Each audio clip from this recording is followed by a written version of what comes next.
On est en ligne, Amir. C'est beau la technologie. Les gens ils m'entendent là? Oui, oui, normalement ils vont. Mais genre il y a ma tête ou pas encore? C'est ça. Ils sont dans ta tête. Mais non, Voilà. il y a écrit que c'est Bonjour, en ligne. bonjour. Ça marche, t'es sûr? Bah oui, oui, oui. Moi j'ai un feedback là. J'ai un feedback de nos gueules. Et Ah j'ai oui. du son. Donc il va juste nous falloir, comme d'habitude, pour nos fidèles, un feedback, s'il vous plaît. La régie tragédie. Pour ceux et celles qui seront là. Est-ce que tu m'entends? Alors Et en oh. général, il y a un tout petit temps d'actualisation du bousin. Pat Le Guen, s'il vous plaît. Ouais. Pat Le Guen. Pourquoi tu m'as mis au milieu là? Ah ça y est, il va commencer à faire chier. J'en étais sûr. Ouais, je peux pas être au milieu. Ah, merci beaucoup, Azura. Merci. Mais en fait on est trop petit là, faut zoomer. Mais Bon, bah c'est arrête. bon. C'est bon, c'est bon, c'est bon. Bonjour à toutes et bonjour à tous. C'est officiel, c'est technique. Les gens arrivent tranquillement, Oui, doucement, mais Qu'est-ce qu'on- sûrement. mais sûrement. Donc, on va cesser quelques petites minutes hein, pour ceux, pour celles qui sont là. Hein, et puis, on va commencer à discuter. Hein. Invitez vos amis. J'ai des déclarations très Écoutez la voix de la importantes à rêve. faire. J'ai ici un document très sérieux, top secret, qui, Putain. qui, qui Qui stipule. qui est une preuve que tout ceci, toute cette situation liée au Covid-19 est le fait des reptiliens. Oui, messieurs, oui, mesdames, on va balancer sévère, on va balancer grave, invitez tous vos amis. Et La vérité surtout, va éclater. n'oubliez pas de cliquer sur le lien qui vous mènera à notre Tipeee, hein, c'est très important. Et qui générera Plus, automatiquement un RIB de votre côté. C'est ça, exactement. Vous verrez qu'on n'est pas si à côté de la plaque que ça. Sur ce point-là, malheureusement, et sur le sujet dont on va parler aujourd'hui. Alors, on continue le... Bah là, on vous entend plus? Ah, Ouais. nouveau sujet, il n'y a pas de problème. Hein. On a un nouveau followers avec... oula, ça va être simple. Vaporimation, merci à toi pour le follow. Et puis on espère aussi que tu nous suivras dans le chat. Et on va commencer doucement, mais sûrement, notre petite affaire. Les gens vont nous rejoindre. Oui, t'inquiète pas. Non, mais il y aura du Covid. Et il y aura du Fire Emblem, à un moment on laissera libre antenne à Amir, qui te parlera. Je t'ai survendu Amir en tant que connoisseur amoureux de Fire Emblem, et Azura qui est avec nous est une grande fan de la série, donc je compte sur toi pour... Attends, je vais chercher des trucs. Il est content, le petit sourire du le petit sourire du fan. Attends, j'ai des trucs, tu vas voir. le fan toxico. Pas ça. Donc comme vous voyez, on verra si on fait du montage au besoin, mais ça fait aussi partie des joies du live, hein, bien entendu. Tandis que on vous laisse Fire vous Emblem, installer. c'est de la merde. Ça c'est la vie. Fais pas partir les gens. Hein. Ça, c'est la vie. Ça, c'est la vérité. C'est ça les documents officiels. Hop. Ça descend du ciel. Juste faire une petite annonce flash Ok. éclair. Ok ou pas? Allez, salut. C'est Et il est pour moi. reparti. D'accord, Il au rentre revoir. le mic. Moi j'ai fini mon stream. Hein. Elle aussi, elle en a. Non, mais c'est vrai en plus. Hein, c'est Artbook et compagnie. Ok. Bon. Euh, Eh ben, on va se lancer. Les gens arriveront doucement mais sûrement. Chers amis, déjà ravi de vous revoir en virtuel à défaut de en présence. Alors ça, Amir va un peu m'engueuler, mais je te rassure, hein, très très vite, on va revenir aux tu bonnes m'emmerdes, habitudes. hein, Ouais, je sais. Je vais t'emmerder parce qu'en gros, je vais un tout petit peu faire de la presse. Je suis obligé dans le côté un peu régie. N'oubliez pas, pour ceux qui nous rejoignent, qui nous découvrent, vous avez la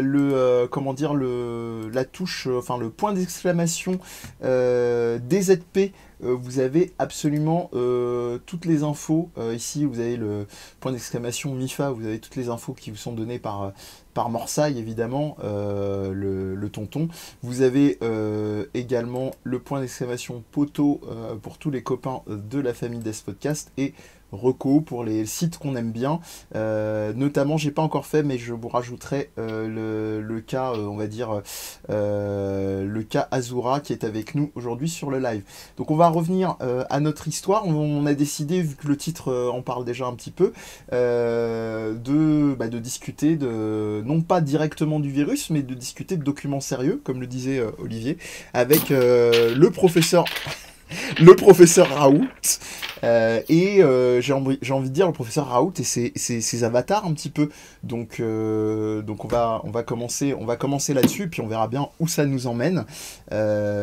Finalement, le professeur Raoult, imposture, point d'exclamation, point d'interrogation, ou pas. Donc, moi, je l'ai annoncé depuis le début. C'est Patrick Sébastien qui fait le con. Oui, okay. Ça c'est... Et qui maintenant sait plus comment se sortir de sa connerie, comme, vu qu'il a créé une vraie polémique, il se dit putain merde, si jamais je révèle la vérité, je vais me faire défoncer. Donc il continue de jouer son truc, mais en fait, depuis le départ... C'est ta vanne, là, tu l'as fait en boucle sur le Facebook. Jamais de la vie, il est fou, ah, les bagues les plus courtes. Augmente ton gain, Amir, au lieu de te troller ton copain. Il n'y a pas de gain, je suis mon smartphone de merde.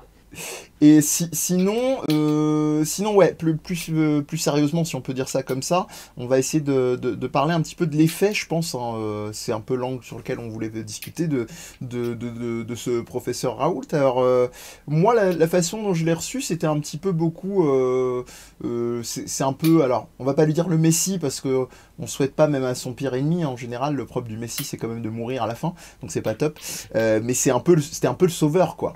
C'était un peu le sauveur. Pour plein de raisons. Déjà, parce que il arrivait avec une annonce médiatique qui disait que la chloroquine, ça allait effectivement, a priori, résoudre tous les soucis relatifs au coronavirus.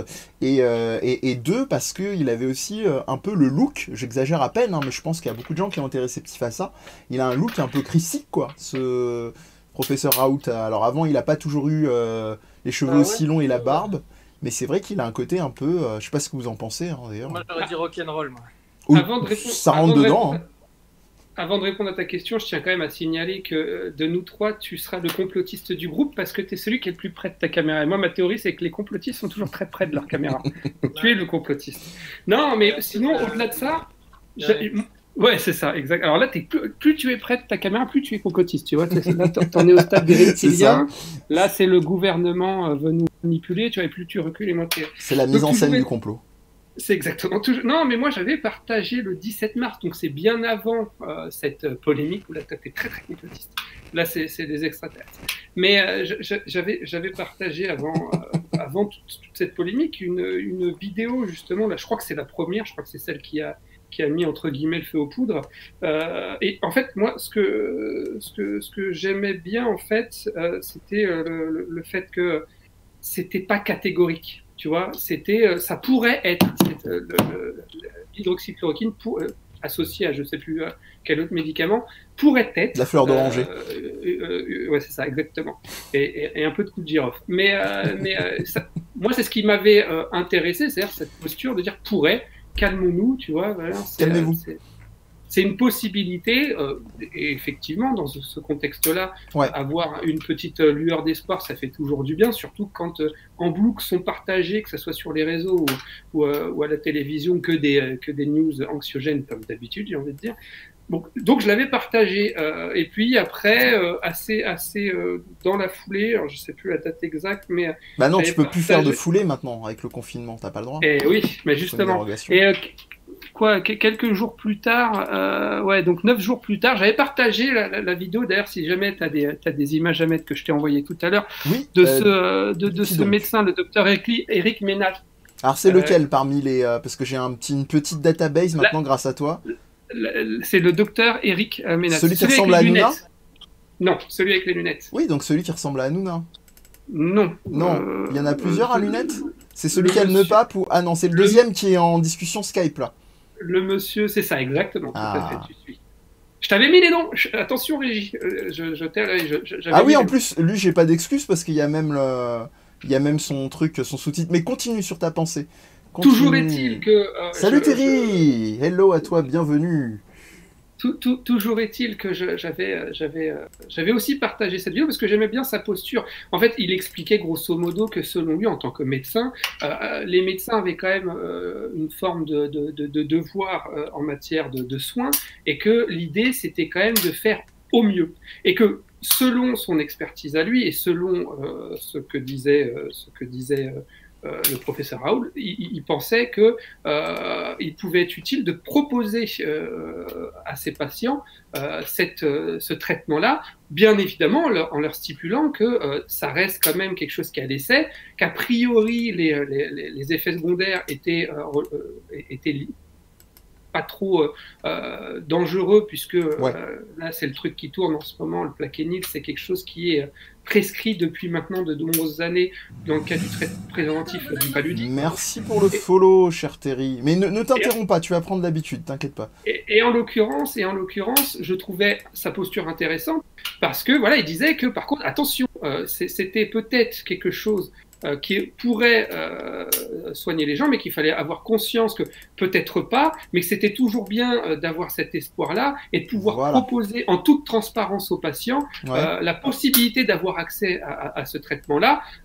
Et puis, si il s'avère que c'est effectivement efficace, tant mieux. S'il s'avère que ça ne l'est pas, tant pis, sachant qu'a priori les effets secondaires sont hormis dans le cas de problèmes cardiaques, donc du coup avec éventuellement test à ce niveau-là, sont pas si dangereux que ça. Donc voilà, moi c'était au tout début et j'avais partagé ça et très vite j'ai arrêté en fait, ça m'a saoulé parce que là ça y est, on est reparti comme à chaque fois c'est de la coutume, il faut faire un choix quoi, t'es pour ou t'es contre, tu peux pas être nuancé. Amir, est-ce que tu peux arrêter de charger les balles de ton chargeur de flingue pendant le live? C'est pas chez moi. Ah, c'est chez toi, Olivier, alors? C'est moi. C'est moi. Non, Olivier, là. Il y a un petit... Et en plus, j'accuse Amir pour rien. Pourtant, tu l'as vu tout à l'heure, en plus. Bref. Non, parce que j'ai la régie en même temps, c'est pour ça que j'ai pas tout en feedback. Mais voilà, donc c'est le docteur Eric Mena dont tu parlais depuis quelques instants qui est maintenant sur le live. Vous pouvez voir sa tête. C'est ça, voilà, c'est lui. Et j'avais trouvé intéressante parce il expliquait qu'il avait totalement conscience qu'il fallait pas voir en ce potentiel traitement quelque chose de miraculeux, mais quelque chose qu'il pouvait être intéressant en tant que médecin de proposer à ses patients tout en toute transparence. Et après, j'ai arrêté en fait de partager ce genre de choses parce que ça t'a fait du mal à ta vie. Non, mais c'est toujours pareil, c'est toujours le même problème, c'est faut être pour ou faut être contre, on n'a pas le droit d'être... Tu pourras partager dans les photos que je t'ai mis, il y a la vidéo qui est très intéressante, alors je vais quand même retrouver le titre parce que je trouve ça intéressant, de Mr. Sam, point d'interrogation sur YouTube, qui s'intitule Covid-19, ce scientifique, notre sauveur, point d'interrogation, et ça fait référence. Alors, pour être très honnête, je suis pas d'accord avec tout ce que dit ce youtubeur dans sa vidéo. D'ailleurs, il a refait une vidéo, il est revenu sur certaines prises de position. Mais je trouve ça quand même intéressant dans ce genre de situation d'écouter des avis qui vont pas dans notre sens.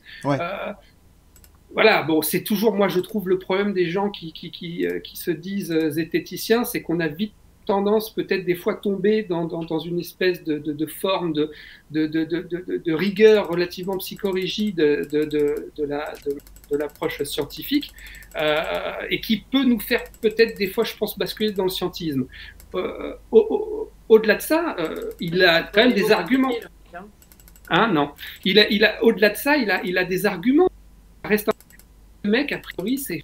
Et il n'y a pas que lui, hein. S'est fait mais défoncer, il s'est fait insulter, il s'est fait menacer parce qu'il avait une posture qui disait méfiez-vous, le professeur Raoult n'est très certainement pas un sauveur et son traitement est peut-être complètement à la ramasse. J'étais vraiment pas d'accord avec tout ce qu'il disait, mais pourquoi l'insulter, pourquoi le menacer, enfin, pourquoi?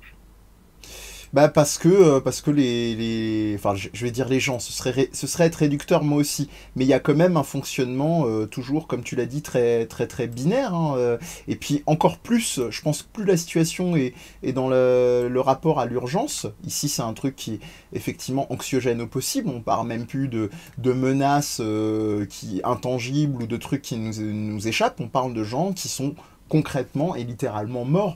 Donc évidemment, derrière, dès que c'est mis en application, bah, les gens paniquent encore plus, et puis la foire aux trolls est, j'ai envie de dire, multipliée par 12, quoi. Bonjour à Yeti et bonjour à Sushi, en ses propos anxiogènes, malgré tout, il faut savoir, proportion garder un petit peu, un chouïa le sourire. Mais ça ne veut pas dire, comme on le dit souvent sur la chaîne, pour autant de verser dans le consensuel. Tu es très silencieux, Amir, tu es en posture, tu es le posture scientifique rigoureuse avec ton début de t-shirt de Sangoku là. Ça, tu vois bien que c'est en streaming, c'est pour ça que j'ai des problèmes avec le streaming, c'est que je peux pas te couper comme je fais d'habitude. Oh, t'inquiète. Je suis obligé de vous écouter en fait. Et comme vous arrêtez pas de parler, Ça me fait chier. Expérience inédite. Ça arrête pas, donc forcément, bah ça fait. Je parle pas. Je parle pas quoi. C'est parce qu'on dit la vérité, c'est pour ça que tu es obligé de nous écouter. C'est ça. Non, nous sachons. Alors pour ceux qui arrivent, on vous explique que c'est Zoom, c'est la mise en scène des complotistes. C'est Olivier qui a copyrighté le truc, voilà. Si vous avez remarqué toutes les vidéos des complotistes et machin, bon, il y a deux cas de figure. Il y a les vrais complotistes qui se mettent bien en avant sur la caméra pour ajouter à la mise en scène anxieuse, ou alors il y a les complotistes âgés. Vous savez, c'est comme votre tonton ou votre tata qui est pas habitué à la webcam et qui, genre, à la narine, parle de la narine, tu vois. Ah, on t'a perdu. On l'a perdu. Vous m'avez perdu. T'as plus de son, tu racontes que trop de la merde. C'est ça. Non. Le gouvernement nous écoute. Il essaye de nous censurer. Je Ouais, vous l'avais dit, les gars. c'est ça la réalité. Vous m'entendez encore, les gars? C'est lui la régie, hein. S'il se coupe le son tout seul, c'est que quelque part il croit pas en ce qu'il raconte. Voilà, c'est que alerte au Google, j'ai envie de dire. Vous m'entendez de nouveau là ou pas? Oui, c'est bon. c'est Ouais, malheureusement, voilà. oui.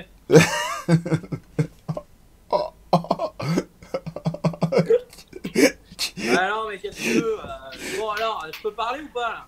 Bah vas-y. Voilà. Bon, là Les les mecs qui parlent bien français là, vous me fatiguez un petit peu. qui parlent bien la France. Ouais, tout de suite là, les discours intelligents et tout. Non, mais vous savez très bien que le peuple, il aime bien que ce soit blanc ou noir, il aime pas le gris, ça l'emmerde. Et j'allais dire. Ah, pourtant, Tu vois, 51 degrés, ça a marché. C'est marrant, ce mec-là, j'aurais pas dit. J'allais dire ce personnage, parce que c'est même pas un être humain pour moi, ce mec-là. C'est un personnage fictif, tu vois. Est-ce que c'est. Il a un design, il a même une classe, tu vois. Il est classe soigneur. Ouais, il est mage, c'est un healer. Est-ce qu'on peut dire que c'est un PNJ, c'est un NPC, un joueur non jouable? Et il a dit, moi je sais comment faut faire le sort de revive, quoi. Moi j'ai des queues de phénix, venez. Mais le problème qu'il a, ce mec-là, c'est que il divise parce qu'il veut pas faire les choses dans les règles. Alors il a des arguments, on n'a pas le temps, on n'a pas le truc, mais bon, actuellement, comme on n'est pas tout au début, il est quand même pas, enfin, il ne fait toujours pas les choses dans les règles alors qu'il pourrait. Il a beaucoup de chiffres et j'ai peur que ce soit parce que il soit dans une situation où il n'est pas vraiment de quoi prouver que son médicament. T'imagines, toi, qu'ils se rendent compte de ça, les gars? Oh putain, merde, je crois qu'on a fait une boulette. Et bah, ça fait une boulette, là. Justement, le problème, qu'est-ce que tu fais dans ces cas-là? Il y a beaucoup de secrets comme ça, hein. C'est-à-dire, il y a des trucs qui Qu'est-ce que tu fais? Tu disparais comme ça.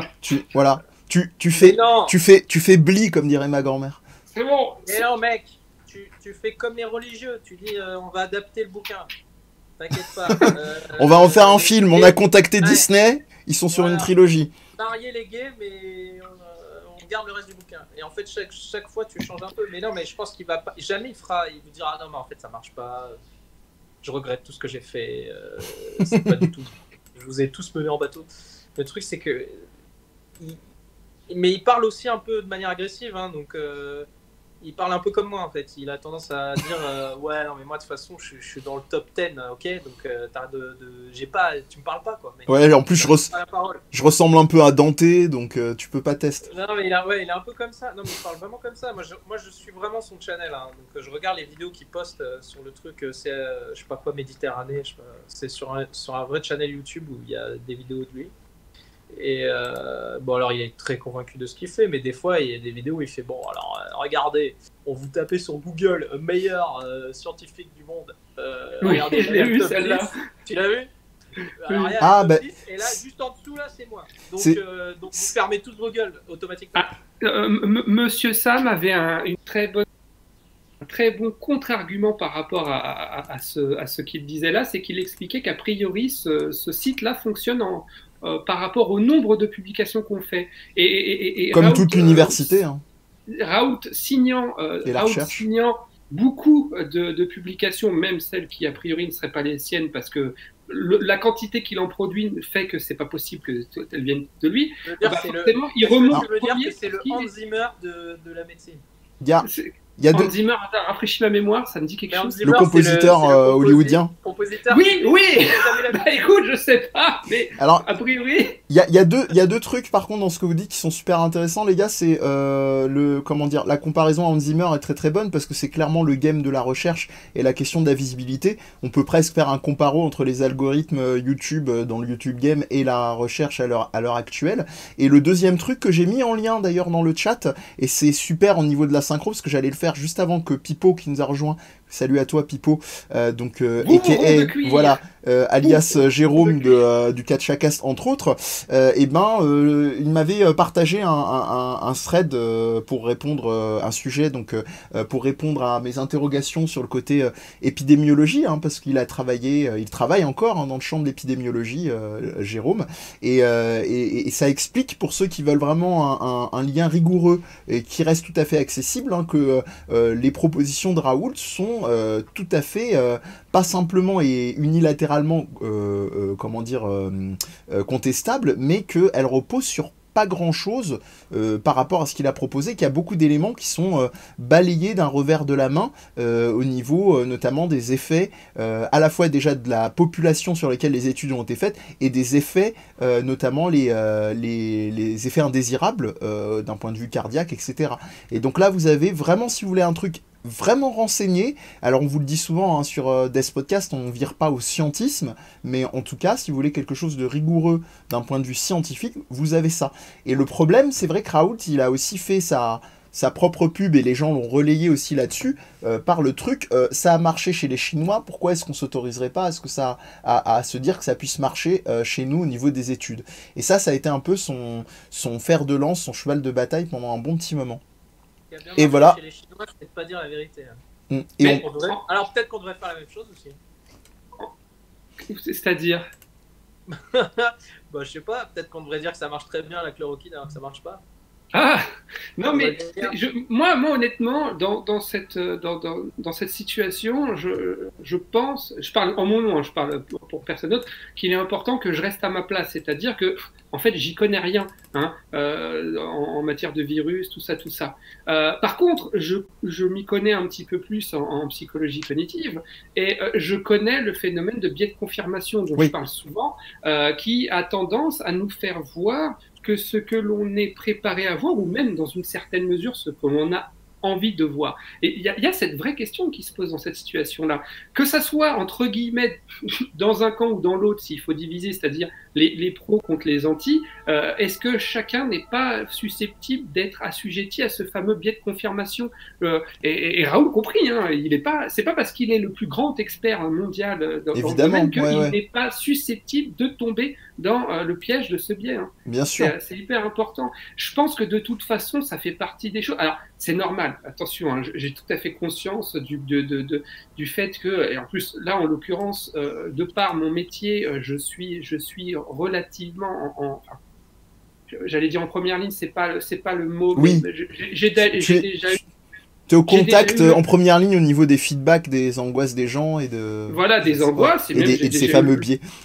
J'ai déjà eu le cas aussi d'une personne qui a perdu un parent âgé à cause du Covid-19. Donc tout ça, voilà, je ne le vis pas directement moi en tant qu'individu, mais Ouais. je le vis par procuration dans le fait que je continue d'accompagner en téléconsultation, malgré le confinement, une partie des personnes que j'accompagne en temps normal. Ouais. Donc je ne nie pas l'aspect dramatique de la situation et le fait que forcément qui dit drame dit volonté de trouver une solution parce que c'est hyper anxiogène, parce que, et là je parle pas de l'égoïsme qui veut qu'il faut sortir le plus vite possible, c'est pas ça dont je parle. Je parle vraiment des gens qui souffrent, soit parce qu'ils ont peur d'attraper la maladie, soit parce qu'ils l'ont attrapé et ils ont peur que ça dégénère, soit parce qu'ils ont un proche qui l'a, ou même un proche qui est décédé et que du coup voilà.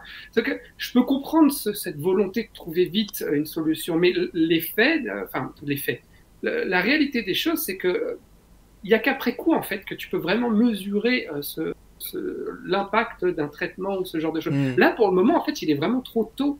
Même si c'est urgent de trouver un traitement, il est trop tôt pour pouvoir prétendre dire c'est bon ou c'est pas bon, quoi. Dans un cas comme dans l'autre, en fait. Et c'est le problème de ce genre de situation.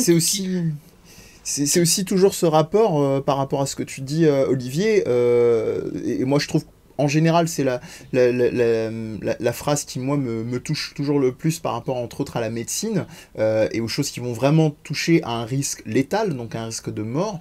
Ça va être rappeler que la médecine, c'est un art, entre guillemets. Alors, évidemment, tu as tous les scientifiques du monde aussi pointus les uns que les autres, mais c'est un art dans le sens où tu tâtonnes, c'est-à-dire qu'il n'y a pas de solution, il y a des dommages collatéraux, il faut aussi rajuster à la fois la dimension du traitement à proprement parler avec les effets dont tu nous parles depuis tout à l'heure, évidemment les effets, les biais cognitifs, les effets de groupe, l'annonce que ça donne, la panique morale que ça peut causer, enfin il y a énormément de trucs, donc tout à fait, oui c'est des rappels, c'est dur de garder la tête froide et je pense que c'est d'autant plus dur vu la gestion qui a été faite actuellement par le gouvernement. Et ça, c'est même pas une histoire d'être en mode « Ah, mais t'es une gauchiasse » ou je sais pas quoi. C'est un constat concret qui a eu une gestion relativement calamiteuse. Relativement, tu dis ? Oui, t'as vu comment j'euphémise ? Mais hashtag euphémisme. Calamiteuse du problème. Toi, tu vas mourir suicidé de 2 balles dans le dos, toi, non ? T'as vu ça ? Non, je me suis rapproché parce que j'ai dit la vérité. Vous avez eu aussi dans le chat, n'hésitez pas, évidemment, c'est Captain Obvious, hein, mais n'hésitez surtout pas à donner votre opinion, vos compléments. Et vous avez eu une breaking news de Pipo qui nous a rajouté, il est formidable, une actualisation de la recherche qu'il m'avait déjà envoyée, donc qui vient tout juste de tomber sur là encore une fois, avec des données concrètes en termes de recherche et qui réfute ou abonde parce que je lis en diagonale en même temps que je gère le chat, le live, c'est pas évident.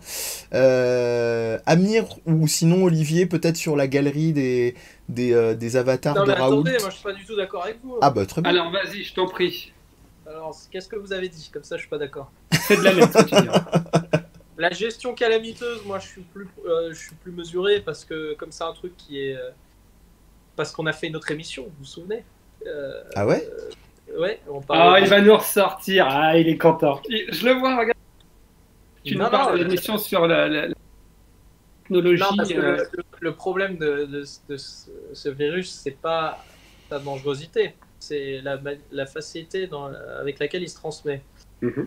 Et ça, le fait qu'on le sache pas et qu'on le savait pas et qu'on s'est pas bien préparé, c'est à cause des Chinois parce qu'ils ont pas dit la vérité.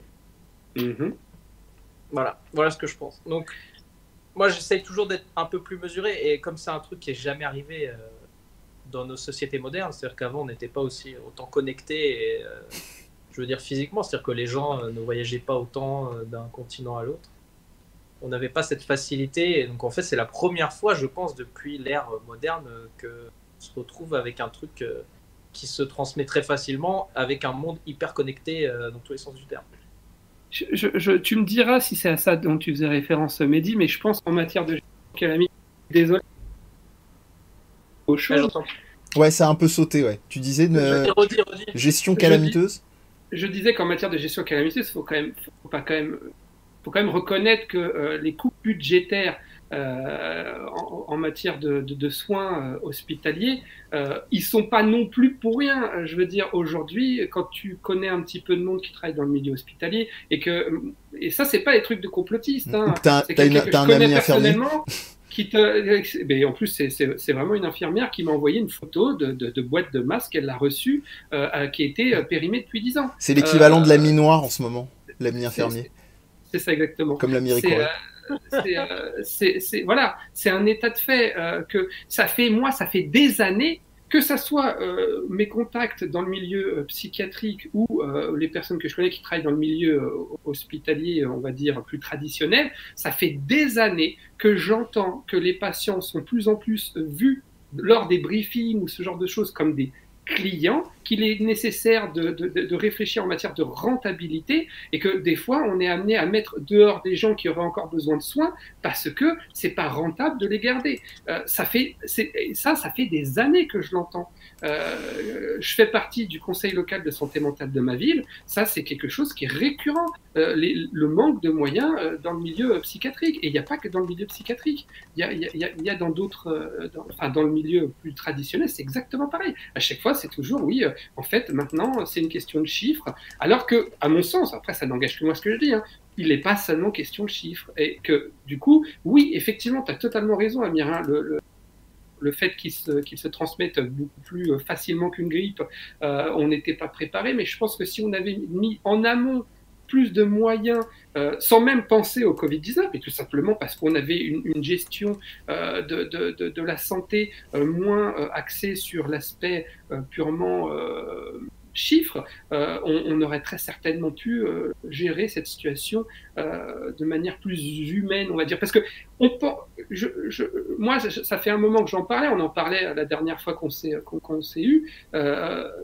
Il va y avoir une réelle situation, au-delà de la crise économique là, qui se prépare, une réelle situation de crise d'un point de vue psychologique. Je ne parle pas seulement des gens qui auront perdu un proche ou des gens qui auront été touchés durement par ce virus. Non, je parle aussi de tout le personnel hospitalier, des gens qui travaillent dans les EHPAD et ce genre de choses, et qui vont, pour certains, être en situation de choc post-traumatique. Parce que quand tu sais que dans les EHPAD, ils prévoyaient déjà dès le départ à perdre 50% des gens qui étaient je ne sais pas le terme qu'on utilise exactement, mais en gros qui vivaient dans ces EHPAD, des personnes âgées, ou même dans les hôpitaux, de devoir faire des choix en se disant, bon, bah, cette personne-là, non, on nous a dit qu'on ne pouvait pas l'intuber parce que on manque de moyens, donc il faut faire des choix rationnels. Et ce que je ne condamne pas, attention, je sais que, comme tu le disais tout à l'heure, pour une autre raison, à situation exceptionnelle, mesure exceptionnelle, je sais qu'il est aussi important à un moment donné, quand on est face à la situation,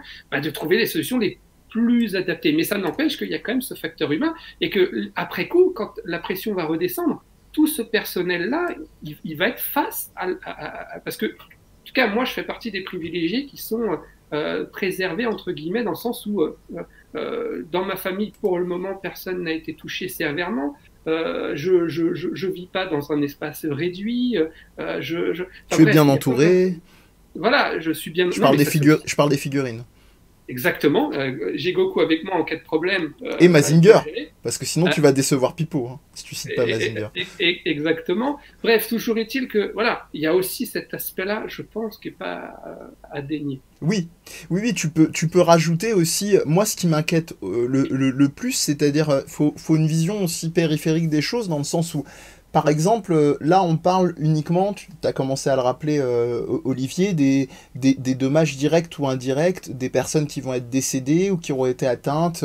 Si tu extrapoles, quid avec après, parce que spoiler, hein, tout ça va avoir des dommages collatéraux, non pas de santé, mais tout simplement regardez les annonces. Là j'ai vu un tweet avec une compilation de tous les gens du gouvernement qui se mettent à l'unisson sur il va falloir prendre sur soi pour pouvoir surmonter cette crise, même une fois, avant même qu'on soit sorti, on est déjà en train d'avoir un discours pour que ça soit mis, on l'est à l'envers, quoi.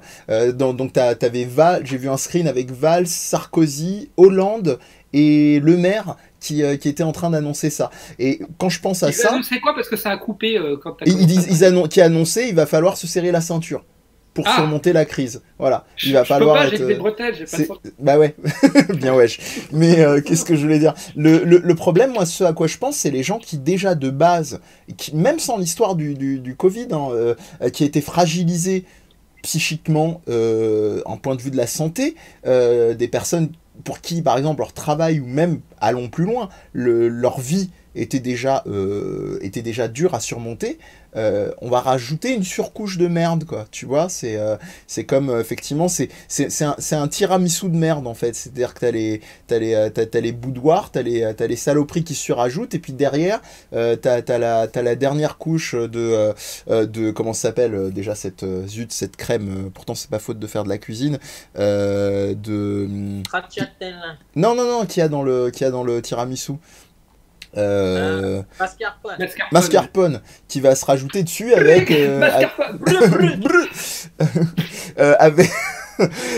avec les comment on appelle ça, les politiciens, avec tes ingrédients, hein. Avec les politiciens qui vont nous rajouter ah bah si il va falloir faire gaffe quand même et tout. Mascarpone, merci Azour. Donc ouais, moi ça me rend fou. Ça me rend fou, cette histoire-là. C'était évidemment prévisible, mais moi, ça me rappelle toujours en mode troll et même d'internet ce fameux truc de Sarkozy, puisque là il revient à la charge. Alors le mec, on lui a rien demandé et il se trouve une excuse pour venir dire de la merde après un quinquennat de merde et nous dire quelle indignité, quoi. Va falloir se serrer la ceinture parce que la France doit rester digne et doit rester au top du top. Bah non. Je suis désolé. Et là, bah après, là en ce moment, c'est le fantasme le monde d'après. Ouais, enfin, je sais pas, moi honnêtement, je sais pas pour vous, mais le monde d'après. Raoult, vous avez oublié? Mais non, mais ça c'est notre spécialité, on digresse, qu'est-ce qui t'arrive? Bah oui. Oui, est-ce qu'il y a d'autres avatars de Raoult dont tu voulais parler, Olivier, parmi ceux que tu m'as proposés? Attends, Amir voulait peut-être parler avant que, effectivement... Non, mais tu parlais du fait que c'était trop tôt pour un traitement, alors que moi je pense que c'est trop tard. Et parce qu'elle est déjà là et la pandémie n'attend pas. C'est pour ça qu'il a autant l'intérêt des gens, parce que c'est le seul mec qui dit j'ai une solution. Hein, je disais c'est trop tôt pour savoir si un traitement marche ou pas. Ouais, mais en fait, et comme il le dit lui-même, c'est que c'est trop tard pour le vérifier. Donc de toute façon. Mais c'est pour ça que je suis plutôt d'accord avec l'idée que si à part n'est pas trop dangereux, ça peut valoir le coup d'essayer, tu vois. C'est à un moment donné, tu vois, c'est la technique MacGyver, quoi. Je fais avec ce que j'ai comme moyen et puis on essaye, tu vois. Si ça marche, tant mieux, quoi. Le festival des focus, c'est sur CNews et BFM, c'est quand t'as les mêmes gars qui lui crachaient dessus et à la fin t'as genre le journaliste qui lui dit mais vous avez fait quoi? Il fait ah non mais moi par contre oui je me le suis prescrit hein, au cas où dans le but. C'est un gros connard. Donc oui, évidemment, hein, moi je l'ai pris. Et donc en fait, c'est ce qu'il dit dans la dernière vidéo, Monsieur Raoult, et il a bien raison là-dessus. Il dit, ce qui me rassure par contre, c'est que les scientifiques ont beau tous me cracher dessus, enfin les médecins, mais au final, ils le prennent tous et ils le donnent tous, donc ça va. Tu vois. Donc le gars a quand même gagné au final, hein, même parmi ses détracteurs, parce que dans le doute, si tu sens que tu tousses et que tu as du mal à respirer, tu te dis bon, c'est ça ou c'est pas ça. Voilà. Ça fait très Hokuto no Ken, c'est le Hokuto no Ken de la médecine, la façon dont tu l'as dit. Tu ne le sais pas encore, mais tu es déjà guéri. Ouais, voilà. Mais en fait, le problème de cette maladie, c'est que, et comme j'ai dit, elle est pas très létale en vrai. Donc, pour avoir des chiffres, c'est pas genre il y a 50% de morts et en fait, tu peux sauver les 3 quarts. C'est qu'il y a 98 ou 90% des gens qui s'en sortent. Donc, comment tu veux savoir si le médicament marche? C'est super compliqué. Ah oui, c'est pour ça, j'en profite de rebondir. Tu me demandais les avatars, entre guillemets. Oui. Je t'avais envoyé la photo. C'est la chaîne de. Alors, je tiens à préciser, j'ai découvert sa chaîne avec cette vidéo-là, donc je ne sais pas en tant que... Arrête de faire trop de mouvements, ça arrête pas de couper ton micro. Toujours est-il que c'est Jean-Baptiste Alexanian, qui est médecin psychiatre et qui, alors la vidéo, je vous invite à la regarder, c'est la méthode EBM. C'est lequel des messieurs? Avec les lunettes et la veste, je dirais corail, c'est ça? Je sais pas. Et le nœud papillon. Ah, voilà, le Hanouna, quoi.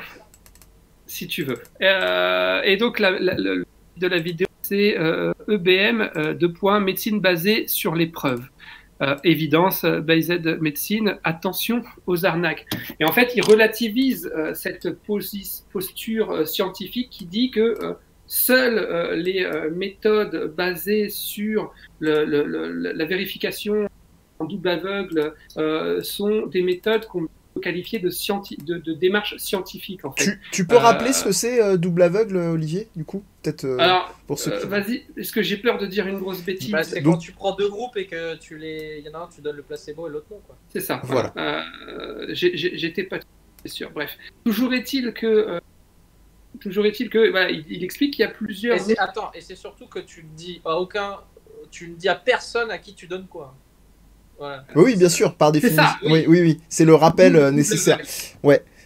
Et il expliquait qu'effectivement, cette méthode-là est quand même au degré de preuve scientifique. Hein. Il ne dit pas c'est de la merde, mais il dit qu'il existe d'autres degrés selon l'approche scientifique et que, voilà, on peut aussi nuancer quelque part les prises de position aussi sur la base de cet élément. Mais sinon, au-delà de cette vidéo que je trouve très intéressante, même si, Amir, tu vas me dire c'est de la digression, digression en fait.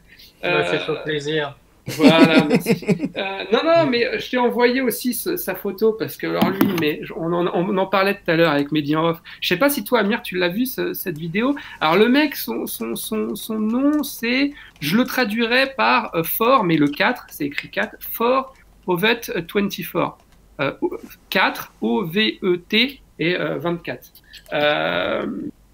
Et alors lui, il a fait une vidéo qui a fait plus de 1 million et quelques et alors là, c'est le gars qui tue, c'est ce que je disais à Mehdi, c'est le gars, en tout cas c'est l'impression que j'en ai, qui se régale dans cette situation anxiogène pour faire encore plus peur et qui utilise plein de mots scientifiques, tu sais, donc a priori, qui a quand même quelques connaissances, il s'autoproclame lui-même, alors je sais plus, enfin...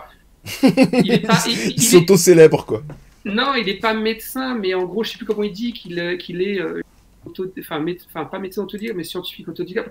Moi, j'ai pas de problème avec ça, hein, que des gens acquièrent des c'est un connard, quoi. Mais donc, il utilise plein de mots techniques, il te parle de récepteurs dans l'organisme, hein, pour te dire qu'en fait, là, le virus, on va tous le choper, mais en version beaucoup plus dangereuse, et et ça va être encore pire, tu vois, parce qu'il va changer de récepteur, parce que la première fois qu'on a été contaminé, c'était sur des récepteurs relativement safe. Bref, un ramassis de conneries. Heureusement, dans les commentaires, tu arrives à trouver des médecins, des étudiants médecins qui défoncent point par point ces arguments. Mais par contre, les gens ne vont pas forcément aller lire les commentaires et cette vidéo a été énormément partagée. C'est pas celui qui a l'image dont tu es en train de parler. Non, je t'ai envoyé ça. Il a une tête de barbe de 3 jours, blanche, avec un haut noir. Oui, je l'ai. Et tu vois, là, je trouve, personnellement, je trouve ça, mais tellement, je sais irresponsable. Pervers. Non, je vais utiliser le mot pervers. C'est pervers, tu vois, tu te dis, putain, je me dis, c'est pas possible d'avoir autant de références techniques et de pas savoir de quoi tu parles, tu vois. Donc, du coup, ça pose la question, est-ce qu'il a vraiment conscience que là, il fait peur aux gens et donc, c'est pour ça que j'utilise le mot pervers. La perversion, c'est le fait de jouir du fait de faire souffrir autrui. Donc, en gros, le mec, il se fait sa petite vidéo, il se dit, putain, je vais faire flipper les gens, parce que sa vidéo, elle est flippante quand tu l'écoutes. Tu te dis, putain, il s'y connaît, le gars, quoi. Il y a plein de termes techniques et tout. Tu te dis, putain, il s'y connaît. On ne nous dit pas tout. Donc, au final, bon, a priori, de ce que j'ai lu en termes, c'est complètement des conneries ce qu'il dit.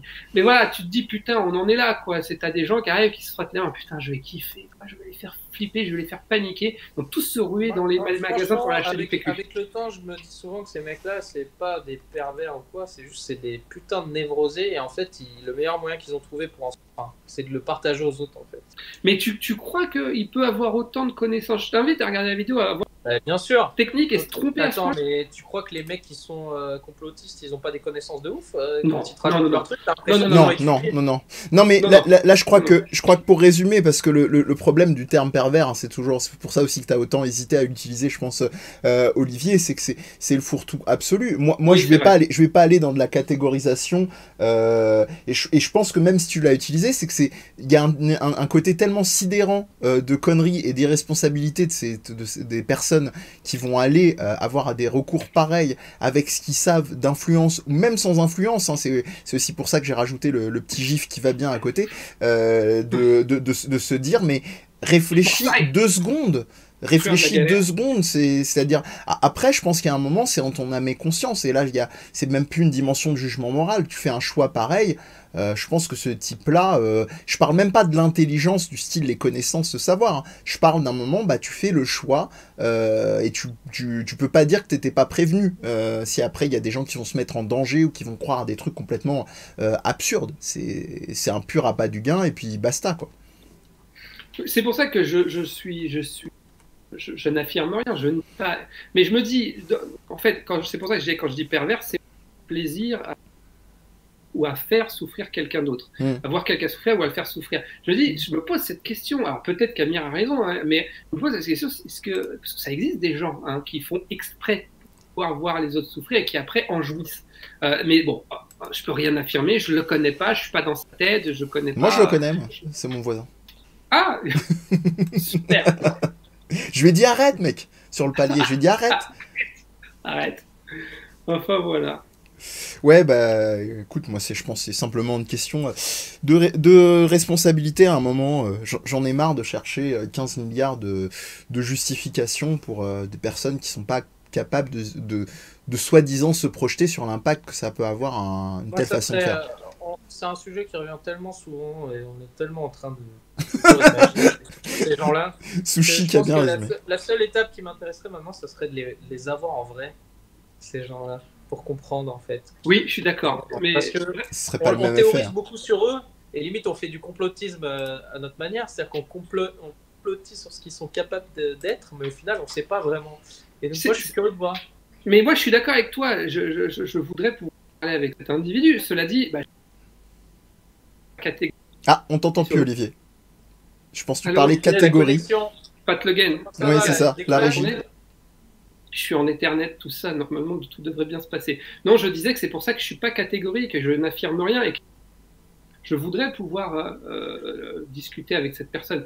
Encore faudrait-il pouvoir le faire. Je pense que comme dans 3/4 des situations, c'est aussi l'effet d'annonce sans un public et sans la réalité d'annoncer. Le gars, tu leur as demandé de faire une conférence, et je parle même pas, attention, hein, je parle même pas genre une conférence avec des professionnels ou des médias, parce que je pense que ce type-là, il a tellement pas de scrupules que face aux médias, il l'aurait fait. Mais c'est-à-dire en cas par cas de dire à des gens pour qui il y a une source de risque et d'annoncer droit dans les yeux, voilà, ça va faire ci ou ça, je sais pas s'il aurait eu, est-ce qu'il aurait bégayé ou pas, quoi. Tu vois, c'est toujours l'éternel problème. Hein. Bon, après, de toute façon, c'est dès que tu as une tribune qui est plus ou moins protégée dans ta façon d'annoncer les choses et des gens qui te viennent, je dirais, augmenter la portée de ta tribune, peut y avoir un effet boule de neige qui fait que. Mais là, oui, c'est très... c'est sûr que la tentation d'être insultant et de résumer le comportement comme le fait Sushi, il n'y a pas de jugement de valeur hein, dans le chat, hein, mais on est d'accord que l'expression nous est aussi, je pense, passée par l'esprit. Voilà, c'est... Je sais pas, il y a un effet comme ça où tu te dis, mais c'est pas possible. Et si pourtant... Bon, alors pour en revenir au professeur Raoult, c'est un peu la même chose, mais à l'opposé. T'as des gens qui vont le démonter avec des non-arguments entiers, quoi. Et au final, qui lui... Tu vois, en fait, si tu crois pas en un mec, tu peux juste dire que, voilà, son étude ne se tient pas sur quelque chose de concret, et du coup, ça te laisse dans une situation de doute en tant que scientifique, mais de là à dire c'est un connard ou je sais pas quoi. C'est-à-dire qu'il y a un jugement, il y a souvent un jugement de la personne, limite. Oui, bien sûr. On l'a pas attaqué sur son physique, je suis étonné, tu vois, dans la base généralisée. Oh, il y a dû en avoir, hein. Ouais, il y a eu des mèmes, il y a eu beaucoup de mèmes avec le Seigneur des Anneaux et Patrick Sébastien, dont la moitié sont sur Facebook. Et l'autre moitié est sur, sur notre page. Mais au final, je veux dire, moi ce qui m'emmerde avec cette histoire, et c'est moi qui vous en avais parlé au début pour en parler, mais c'est qu'en fait on ne parle pas du fond. C'était moi qui vous en avais parlé. Et moi, ça a été dit ici. Le problème c'est qu'on... Je peux parler ou pas? Vas-y, je t'écoute. Alors, écoute-moi bien, petit complotiste. Enfin, gros complotiste. Gros. Le problème de tout ça et de tout en général, c'est qu'on parle que de la forme. Et ça me saoule. C'est-à-dire, les gens, aller voir les chiffres au lieu d'aller voir les news de ce qu'il a dit ou ce qu'il a pas dit ou avec qui s'est clashé, on s'en fout, quoi. Putain, si tu veux savoir si ça marche, regarde les chiffres, regarde ces trucs. Tu vois, j'ai été invité sur un groupe public, Raoult versus le coronavirus, ou un truc comme ça, qui, quand la dernière fois que j'ai regardé, avait plus de 400 et quelques mille personnes qui suivaient ce groupe. Et du coup, bon, alors je vous passe le fait que ça réunit le lit de l'humanité entre les gens qui ont des propos racistes. Regardez, les Noirs et les Arabes, ils sont pas capables de respecter le confinement. Les délateurs, hein, qui vont dehors prendre des photos des gens qui respectent pas le confinement. Qu'est-ce que tu fous toi dehors en train de prendre tes photos déjà? Et les tags sur Facebook. Bref. Je vous passe ça, sinon après il y a beaucoup d'articles. En fait, si je parlais de biais de confirmation, on n'est que dans le partage d'articles, des fois avec des sources extrêmement douteuses, qui ne vont faire que confirmer ce dont ce qu'on pense déjà de base. C'est-à-dire que le professeur Raoult est une sorte de messie qui vient sauver le monde. Alors, il y a un autre truc qui s'est surajouté progressivement, et c'était très drôle.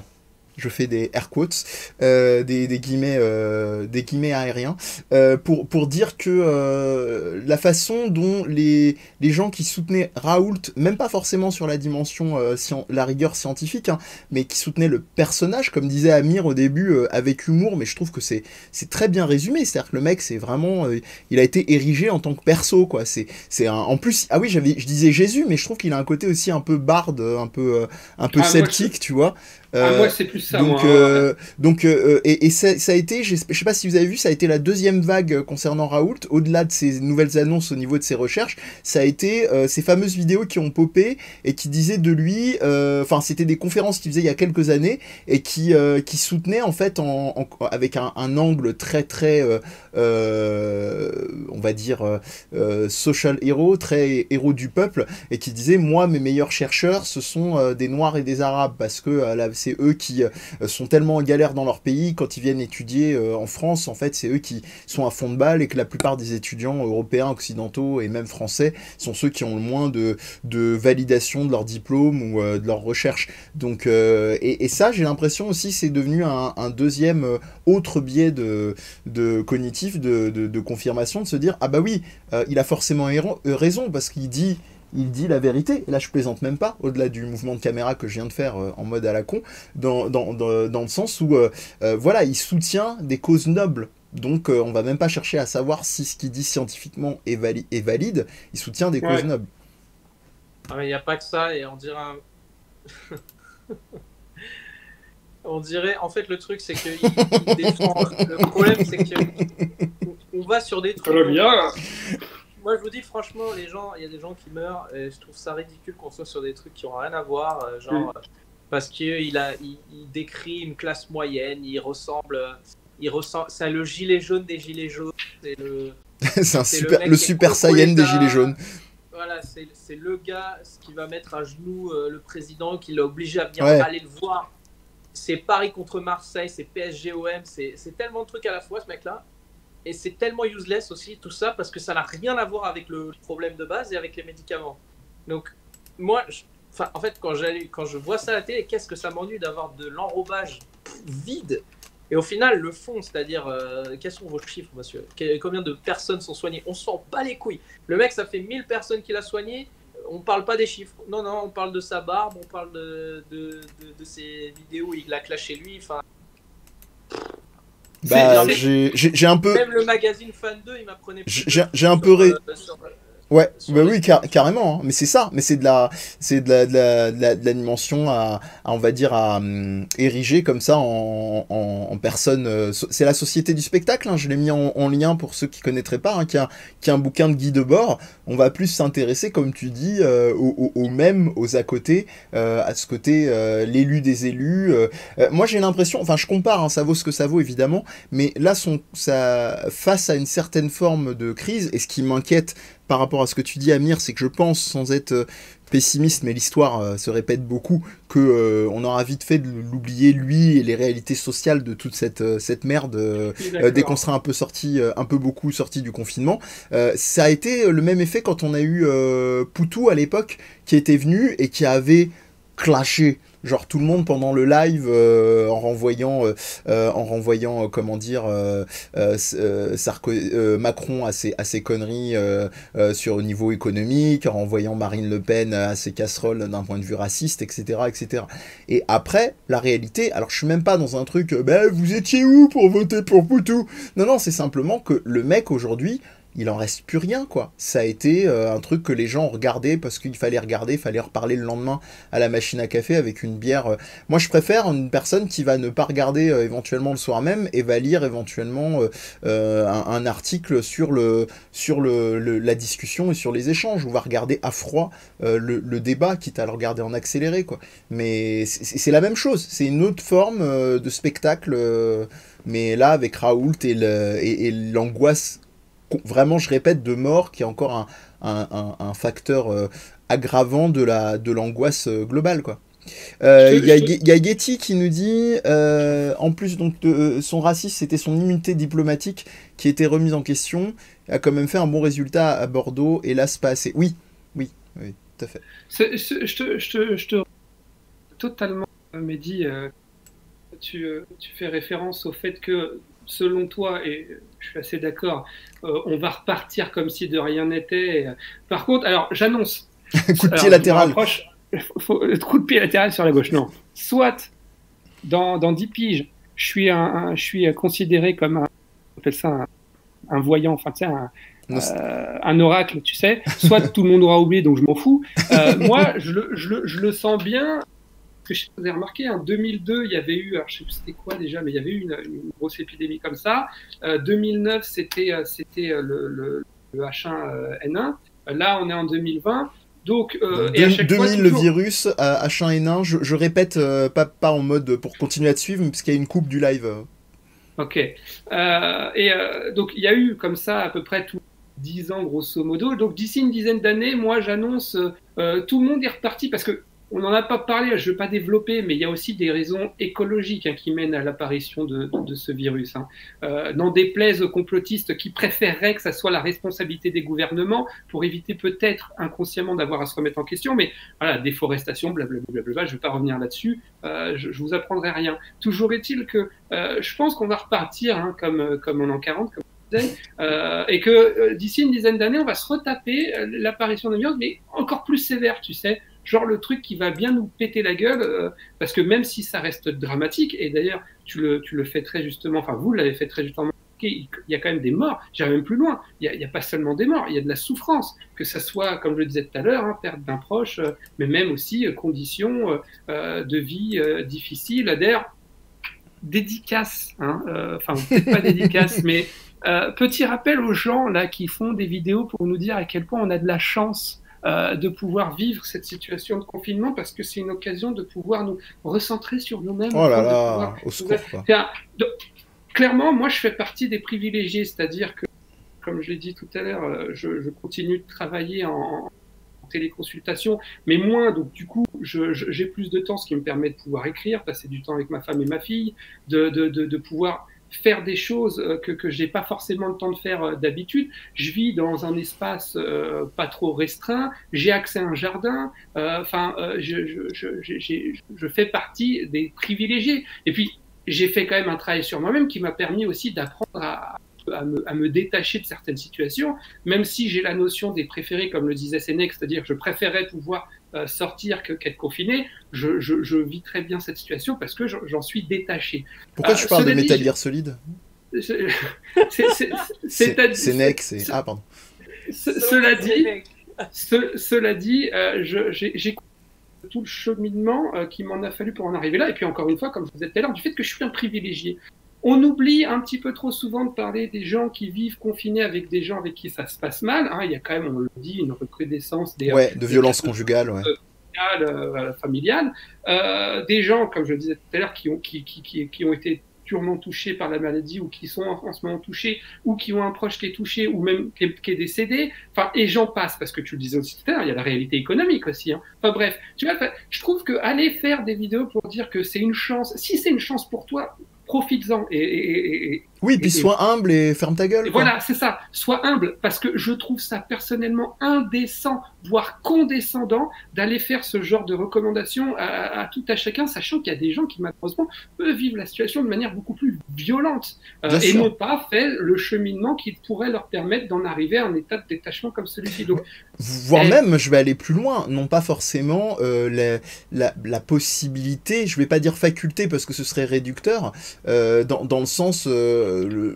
alors, c'est un peu évident pour nous, peut-être même la plupart des gens sur le chat ou qui vont nous écouter en différé, mais avoir ce recul-là, cette réflexion-là sur des enjeux sociaux, des choses comme ça, il y a des personnes pour plein de raisons qui ne vont pas avoir ce recul-là, parce que c'est des réalités auxquelles ils n'ont jamais été sensibilisés. Exactement. Voir la galère, ou peut-être sans être dans le misérabilisme, la galère dans laquelle ils vivent, à un moment ça anesthésie un peu, et c'est pas ta top priorité de te poser cette question-là. Enfin, bref, Yeti nous dit donc qu'il faisait partie des chanceux vis-à-vis du télétravail sans chômage partiel. Oui. Et Gabora qui rajoute, je pense que tu devrais faire du yoga pour recalibrer avec ton toit pendant ce confinement, qui est une belle chance de t'ouvrir les chakras vers une dimension spirituelle. On a déjà donné une méthode alternative de yoga sur Facebook. Oui, exactement. Très bonne méthode. Mehdi, je sais qu'il va sur son toit, mais je sais pas si ça recalibre. Par exemple, un petit peu, oui, ça me donne des bains de soleil. Oui, je vais. Oh, joli. J'avais pas bien joué. Je l'ai pas entendu, Il m'a dit que j'allais sur mon toit. Mehdi va sur son toit pour se recalibrer, quoi. Voilà. Il se trouve que j'ai accès au toit de chez moi. Jean le gars. Faut jamais. Je refais pas les blagues. Hein. Vous jamais. Faire des trucs en streaming, les gars. Le son numéro 1. Jamais refaire la blague. Ouais, ça c'est vrai. Et voilà. Alors comme Rocco, j'aurais l'hydrochloroquine. Le mec. Ouais. Bon, en attendant. Enfin, ce médicament. Hashtag troll. On en est où dans cette histoire 19 de cette méthode de soins naturels qui, vous savez, les petites graines là, sucrées là, comment on appelle ça? Ah, la méthode Michel Larocque? Non, comment? Ah, il parle de Osito. Là. Oui, c'est ça. Il parle de, comment ça s'appelle? L'homéopathie, ouais. Nous dit Gabora. Allez, petit instant troll. Hein, allez. On savait que ça allait sortir, Olivier, vas-y. On en est où de l'homéopathie, les gars, là, hein? On les entend pas trop la ramener, là. Il faut quand même remercier. Il y a le sketch de Jérémy Ferrari, quand même, qui a fait un. Ah oui. C'est-à-dire que c'est ça le problème, et c'est pour ça que l'humour, c'est super important pour moi. C'est que l'humour a un rôle tellement informatif sur plein de trucs comme ça. C'est-à-dire qu'au final, les gens, pour qu'ils apprennent ce que c'est l'homéopathie, ils ont dû passer par là. Parce que regarder un reportage sur France 5, ça les fait chier. Surtout quand les reportages sont mal foutus, quoi. C'est ça le problème, c'est toujours le problème. Non, ils font, ça va, mais c'est faut quand même être un petit peu, faut être ouvert d'esprit, tu vois. Alors que quand tu fais des blagues, c'est pour ça que je fais des blagues, hein, c'est parce que je pense que quand tu dis des conneries entre des trucs sérieux, les gens peuvent leur faire comprendre des trucs. Alors si tu passes ton temps à leur dire oui, bah alors attends, je vais t'expliquer, ils vont te dire non, tu vas pas expliquer, c'est Raoul qui a raison. Donc ferme ta gueule. Voilà. Je l'ai mis en lien, Amir, hein, je te laisse continuer, mais j'ai mis le sketch de Ferrari sur l'homéopathie en lien dans le chat. J'ai vu ce sketch, pourtant je suis pas très fan de cet humoriste, j'ai été plié déjà. Après, je tiens quand même à dire, parce que personnellement, je suis super sceptique sur ces questions d'homéopathie. Cela dit, un jour, on m'avait donné un argument, dit, en fait, les études, elles sont pas menées correctement, parce que, a priori, alors j'y connais que dalle, en fait, l'homéopathie, ça serait un traitement préventif et non un traitement... je sais plus le terme qu'on utilise, mais c'est-à-dire on le prendrait pour éviter le développement des maladies, un petit peu à l'image de la médecine chinoise, plutôt que pour soigner la maladie quand elle est là. Bon, je reste sceptique. L'homéopathie, il faut faire une émission dessus, mais... Oh, le lance-fort. En fait, non, parce que j'y connais rien. Non. Je trollais. J'ai vu ce sketch qui m'a... Alors, il y a un super documentaire de France 5, où tu vois le mec, il est sur tient en cuir et il te dit qu'il faut taper la bouteille sans dessus. C'est vraiment n'importe quoi. C'est vraiment n'importe quoi. Oui. Donc en fait, scientifiquement, ça n'a aucune valeur. Après, c'est comme tout. Hein. Si je te dis tu vas guérir tous les jours, ça a un impact. Non, mais après, ça pourrait. Cet argument de ça serait un traitement préventif, moi je me suis un peu renseigné, a priori il n'y a pas d'études qui chercheraient à démontrer que ça pourrait être un traitement préventif. C'est-à-dire que les études auraient été sur le fait que ça serait un traitement qui permet de soigner une maladie quand elle est là. Or, il faudrait faire des études qui démontrent que soit effectivement ça marche, c'est-à-dire que les gens qui vont prendre ça vont moins développer de maladies, soit que non. Moi, je reste sceptique, mais peut-être que je me trompe. Je vais te dire une fois ce que je pense, après je te le dirai plus. Souviens-toi bien de ce visage. Ça va être définitif, je pense, mais pour moi, par rapport à mon raisonnement là-dessus, c'est qu'on ne connaît pas bien le pouvoir de la volonté du cerveau sur notre corps. Oh, c'est beau, on dirait un shonen. Voilà. Mais ça, je suis d'accord avec toi. Hein. C'est l'effet placebo, c'est pas quelque chose à ranger, genre oui, c'est juste. Qu'est-ce que c'est que l'effet placebo? Moi, j'adorerais qu'il y ait des vraies études poussées sur le dit effet placebo. En fait, pour moi, c'est comme les religions, c'est comme tout. C'est pas que ça marche pas, c'est que ça fait appel à des trucs qu'on n'arrive pas à expliquer encore, mais peut-être qu'on pourra expliquer un jour. Je suis d'accord avec toi.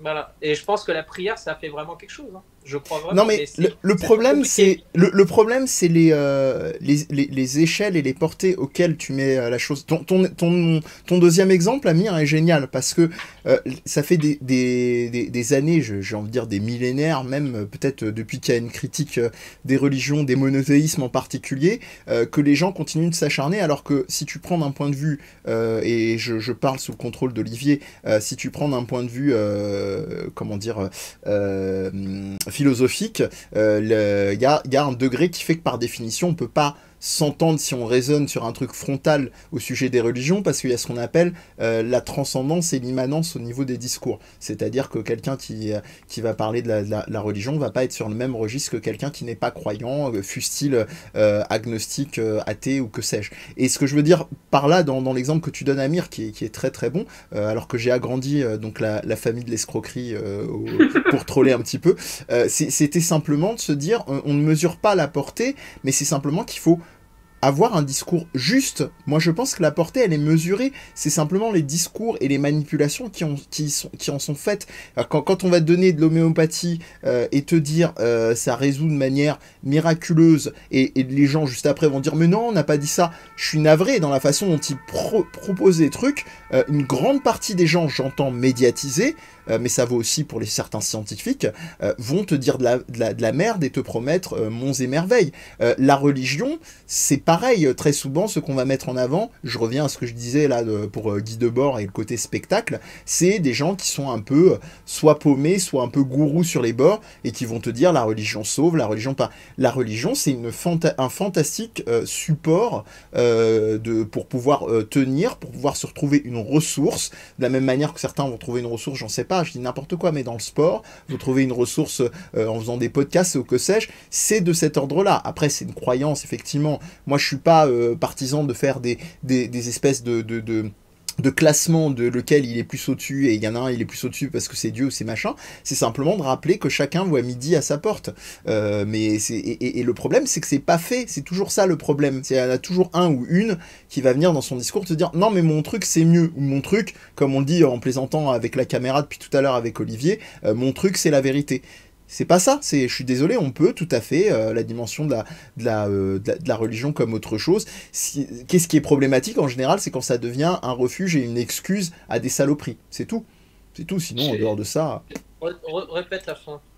La dernière phrase, je disais, c'est quand ça devient un ressource à des saloperies. C'est ça le vrai problème quand on a je parle de la religion entre autres, hein, mais c'est tout. Enfin bref, voilà, je m'arrête là.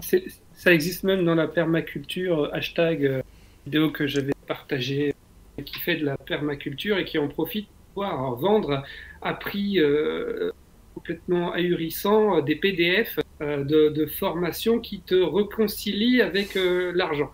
Bref, mais à la base, en fait, je faisais un troll, hein, les gars, j'avais pas dit on relance l'émission, parce qu'Amir était parti sur... Répète.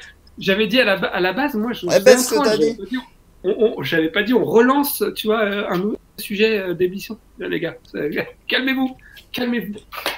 Non, mais l'homéopathie, c'est sérieux, mon gars. Mais c'est pour ça, je dis, moi, je serais ravi de parler de faire. Il n'y a aucun truc qui est équivalent à ça, c'est-à-dire qui touche au domaine scientifique, mais qui est basé sur des trucs grotesques. On est d'accord. T'allais nous recommander quelque chose à Skip? Moi? Non? Je sais pas, t'as dit, alors, mes recos, c'est... Mais non, mais j'avais dit, mes recos, c'est la chloroquine avec un peu de... c'est tout. Les vrais bails. Sinon... Non, ma vraie reco, c'est de rester toujours quelqu'un qui est critique sur tout. C'est-à-dire, moi, je regarde les vidéos du Dr Raoult, comme je regarde toujours de temps en temps ce que dit Zemmour, comme, tu vois, je fais de tout. Alors, il y en a qui vont me dire, ouais, bon, Zemmour, t'es pas obligé. Comme l'a dit un jour un très grand sage, restez aware. Quoi? Restez aware. Oui. Aware. Ah oui, aware. Ah oui, il est encore plus grand que moi, lui. Aware. Et plus loin que tout le monde. Il a raison, ce mec-là. Il a raison, moi je suis d'accord avec lui. Mais tu sais que sans déconner, il y a des fois, je le trouve relativement sage, pardon. Bah, c'est pas pour rien. Je pense que la blague, c'est un bon alibi pour revenir à Jean-Claude en permanence. Et les trucs qui restent au-delà de la blague, et comme le disait tout à l'heure, de manière détournée par l'humour Amir, en invoquant Févary ou en faisant de la blague lui-même, c'est que c'est des trucs qui... On t'entend plus. C'est des trucs, je disais simplement, là on parle de Jean-Claude Van Damme, comme t'as parlé de Jérémy Ferrari tout à l'heure, ça reste des trucs, si ça persiste, c'est qu'il y a une part de vérité dedans, évidemment, au-delà de la blague, au-delà du fait que ça permet d'être un peu en mode défensif et de se dire, ah ouais, comme quand Jean-Claude il dit, ouais. Le coup de l'eau, j'adore, il y en aura, je sais pas quoi, bah... Bah après, Yeti, peut-être que Amir, il a envie de goûter aussi du caca, donc on n'est pas là pour juger. Mais moi, je trouve que en fait, le truc, c'est que Zemmour, c'est quelqu'un de... C'est toujours... on l'avait déjà dit, hein. Il est toujours très intelligent. Donc, il est dans la connerie, mais toujours très intelligent. Oui, il est intelligent. Oui. Et des fois, en fait, le truc, c'est que j'écoute les émissions et des fois, même dans la connerie généralisée, alors je sais qu'il est entouré de... Mais des fois, c'est lui qui dit le truc le plus sensé. Bah, il est intelligent dans le côté, sens premier de l'intelligence, ce côté adaptatif. C'est-à-dire, il sait s'adapter à la situation. Il est très très bon dans la dimension rhétorique. Enfin, très bon. Si tu vois un minimum les ficelles et la matrice, ça va, quoi. Tu te fais pas gauler très, très rapidement. Mais il peut y avoir des éléments toujours... Et c'est... Le vrai problème, c'est, peut-être qu'on en parlera un jour, hein, c'est cette logique et t'es tout de suite catégorisé dans la dimension réac quand tu le fais.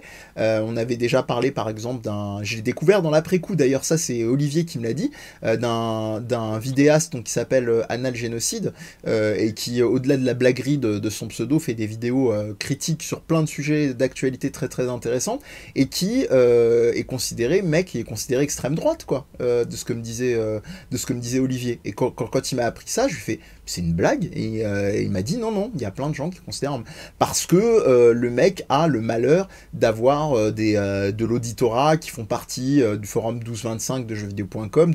C'est toujours ce côté jeter bébé avec l'eau du bain. C'est comme si tu ne pouvais pas isoler les éléments intéressants, sensés, qu'il peut y avoir dans un sujet, et effectivement refaire ta propre recette derrière. D'une certaine manière, c'est de l'homéopathie de la vie, on peut dire. C'est comme dit Gabora dans le chat, ça reste des boules de sucre diluées dans les litres d'eau, d'accord? Ça n'exclut pas, et c'est ça les discours dangereux de charlatans, le fait, de la même manière que les discours, non, il faut pas vacciner les gens parce que vous allez mourir, il faut pas vacciner vos infos parce qu'on va leur mettre des puces sous-cutanées et il faut arrêter de regarder l'intégrale de X-Files en boucle, mais c'est simplement que, ok boomer, pardon, c'est simplement qu'il faut une réflexion raisonnée, quoi. Merde, c'est quand même dingue en 2020 d'avoir autant à répéter ça, et on sait que les gens, pour la plupart qui vont nous écouter, on sait qu'ils sont capables de ça. Après, est-ce qu'ils font le choix d'avoir cette logique raisonnée?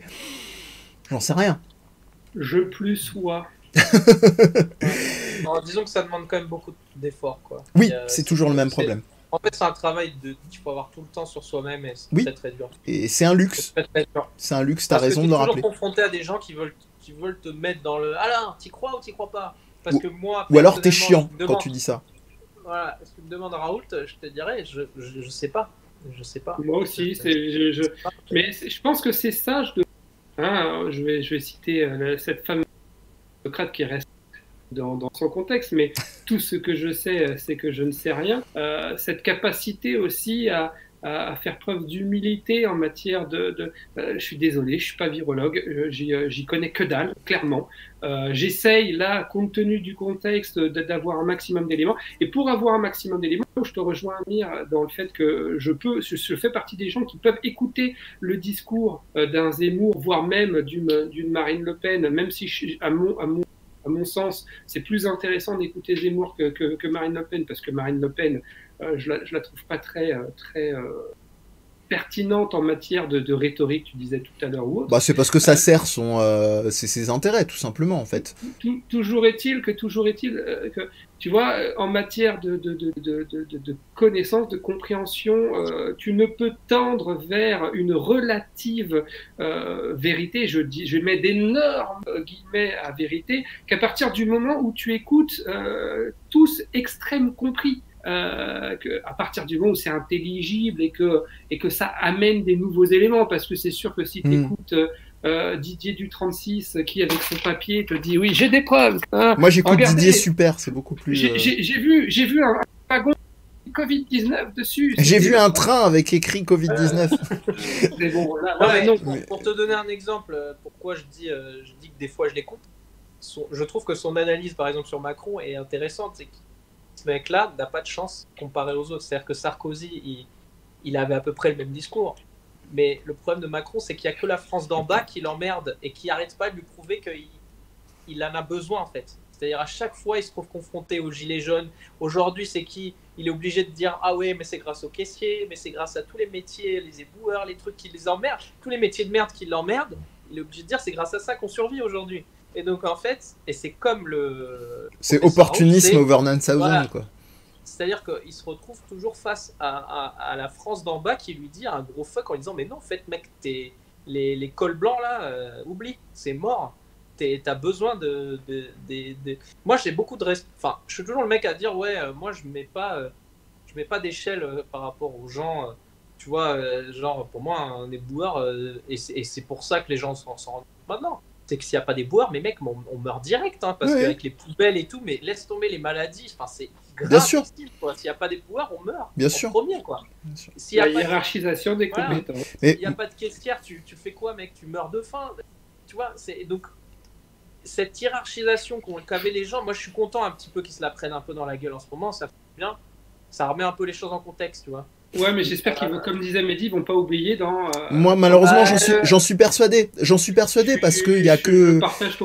On est arrivé à un point, qui est pas un point Godwin, hein, mais on est arrivé à un point actuellement dans le vivre ensemble qui fait que c'est trop facile et on a tellement de sources de distraction et de façon de ramener les choses comme simplement pur divertissement et aussi une chape de plomb au niveau des différents, en tout cas on va parler de ce qu'on connaît, peut-être des gouvernements en Occident, entre autres, en Europe, on peut étendre aux États-Unis. C'est-à-dire, c'est comme disait Amir tout à l'heure, il y a un moment, quand tu as une vie tellement oppressante tous les jours, comment tu arrives à trouver l'énergie, mais déjà arriver à tenir debout? Je me dis, je suis admiratif par rapport à certaines personnes, qu'elles soient aisées ou pas, peu importe. Là aussi, je fais pas de hiérarchisation. Moi, je trouve qu'on peut autant souffrir en étant né avec une cuillère d'argent dans la bouche que en venant vraiment de lieux de précarité. Après, évidemment, on n'a pas les mêmes chances après de pouvoir surnager.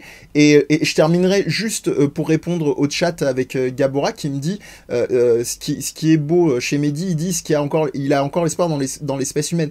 Moi, je vais dire un truc simple, ça rejoint ce que dit Amir et Olivier. Si j'ai plus espoir dans le vivre ensemble et dans l'espèce humaine, moi, je ne vis plus, quoi. Je suis pas en train de dire je vais me flinguer, mais je vis plus parce que, comme le dit Amir, s'il y a plus les caissiers, machin, moi je mesure, j'ai pas besoin d'attendre de voir qu'il y en a plus et j'aurai plus de bouffe, j'aurai plus de trucs, ou comme le disait Olivier tout à l'heure, si je ne peux pas faire confiance, j'ai rien qui m'assure que les scientifiques qui sont pas en train de dire nawak et de produire des... Je n'ai que la possibilité de faire confiance et de m'en remettre comme on dit. Et encore une fois, vous voyez, dans le discours, on est très proche d'un discours religieux, comme disait Amir tout à l'heure, à mon prochain et à ma prochaine, quoi. Voilà.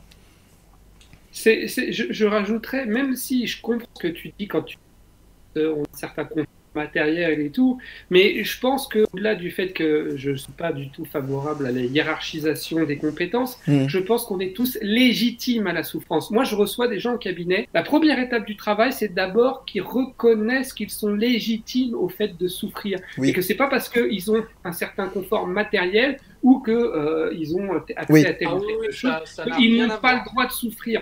Je ne sais pas ce que vous en pensez, mais si on embraye sur les recos ou pas, parce que tout ce que vous dites me font penser à deux recommandations qui sont hyper d'actualité. Ça vous va si je parle de ça? Allez, c'est bien, je pense qu'on a pas mal fait le tour, je pense qu'on peut terminer là-dessus. Premièrement, alors là, je vous le préviens, c'est hyper anxiogène, surtout en ce moment, donc non, je déconne pas là. Non, je te crois, malheureusement.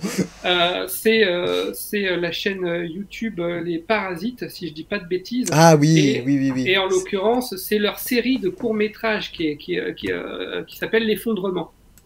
Ouais. Et en fait, en gros, ça raconte l'histoire d'un effondrement économique. Entre guillemets, pas jour après jour, c'est par tranche. Au début 10 jours temps, après jour 20, après jour 50.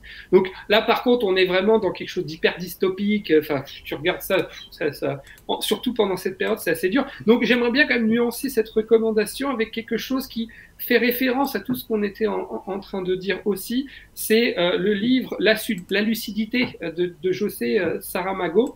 Alors, normalement, c'est un livre qui se lit dans la Pour un livre, c'est mieux, ouais. Non, mais dans la continuité d'une autre œuvre dont j'ai oublié le nom. Mais à la limite, c'est pas important. On n'est pas obligé forcément d'avoir lu le premier pour lire le second, parce que même s'il fait référence au premier, il se suffit à lui-même. Toujours est-il qu'on n'est plus à l'image. Hein. Non, c'est normal, parce que je suis en train de mettre une illustration des parasites dont tu nous parlais. Il est bon, il est bon. Toujours est-il que la en fait, ça montre qu'il est quand même peut-être possible d'envisager un monde qui se passerait d'une organisation gouvernementale, on va dire, et qu'à partir du moment où tout le monde fait preuve de solidarité et de respect des uns et des autres, c'est possible de continuer à vivre même quand, quelque part, le système s'effondre. C'est-à-dire que chacun va continuer d'aller faire son métier, non pas dans l'espoir d'avoir un salaire, mais pour pouvoir continuer de faire tourner la société, et chacun va pouvoir avoir accès aux denrées alimentaires, à l'électricité, tout ça, mais sans contrepartie financière. Enfin bref. Tu peux rappeler la référence, excuse-moi Olivier de t'interrompre. La lucidité de José, j'ai toujours du mal avec son nom de famille. Saramago. Saramago, voilà. Ok. Qui du coup montre que c'est quand même si ça s'effondre, il est quand même possible en bonne intelligence et surtout en bonne et due forme, Charlie. En faisant preuve de solidarité que les choses continuent de tourner, même si le système, entre guillemets, s'écroule. Ok. José Saramago, la lucidité qui va bientôt apparaître par magie sous vos yeux. Est-ce que tu en avais une de recommandation, Amir, peut-être? Ou même avec ou sans prévoir quoi que ce soit? Non, Fire Emblem, je sais pas quoi. Non, Azura attend ça depuis une heure. Depuis 1h30. Mais tu veux quoi que je passe une reco? Mais j'ai déjà fait les recos Fire Emblem, je peux pas les refaire. Non, mais je veux dire, si t'as un truc là actuellement... En ce moment, je joue à Fire Emblem Fates sur 3DS. C'est le mal aimé des Fire Emblem parce qu'ils l'ont vendu en 3 versions. Donc, ah, c'est celui-là, ouais. C'est celui où il y a 3 scénarios et pour avoir les 3, il faut acheter les 3 fois et en plus, il faut les faire dans un ordre spécifique, sinon t'es bloqué sur un truc de... Mais attends, tais-toi. T'as fini de raconter des conneries. Ça me manque d'avoir un micro. Je vois ça, ouais. Mais oui, et ou aussi, apparemment, j'avais entendu dire qu'il y avait un gros craquage au niveau des embranchements scénaristiques, et où si tu suivais pas vraiment scrupuleusement, enfin, il y avait très peu de souplesse, un des scénarios était inaccessible. Ah non, c'est pas celui-là. C'est pas celui-là ? Non, c'est parce que là, en gros, je sais pas, t'as genre 5 ou 10 niveaux, puis après, t'as un choix. Et ça te lance vers 3 scénarios qu'on en envoie. Ah, ok.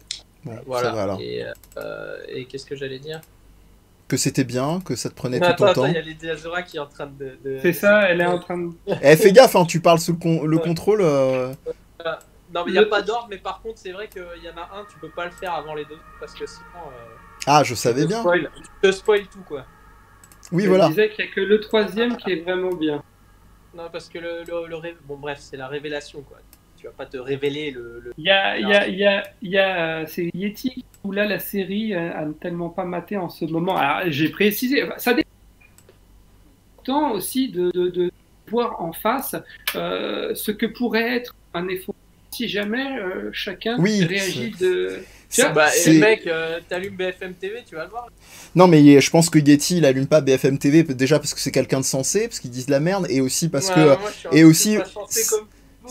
Non, mais je veux dire, Attends, moi j'ai une vraie recours. Hein. Moi, il y a un podcast que j'aime bien. Parce que...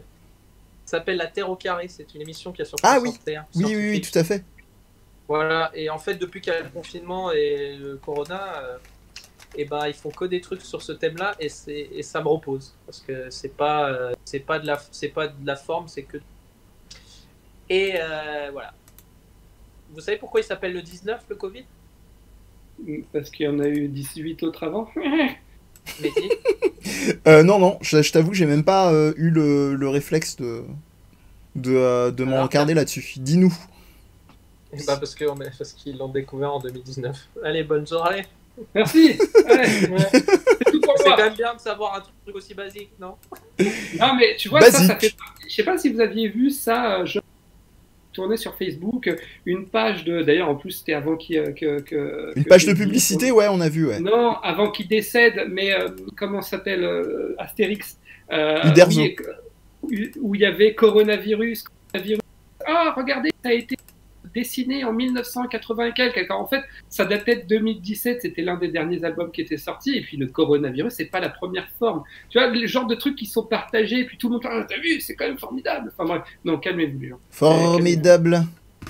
Non mais voilà, mais en gros, c'est le genre de trucs que tu peux apprendre sur ce podcast. Voilà.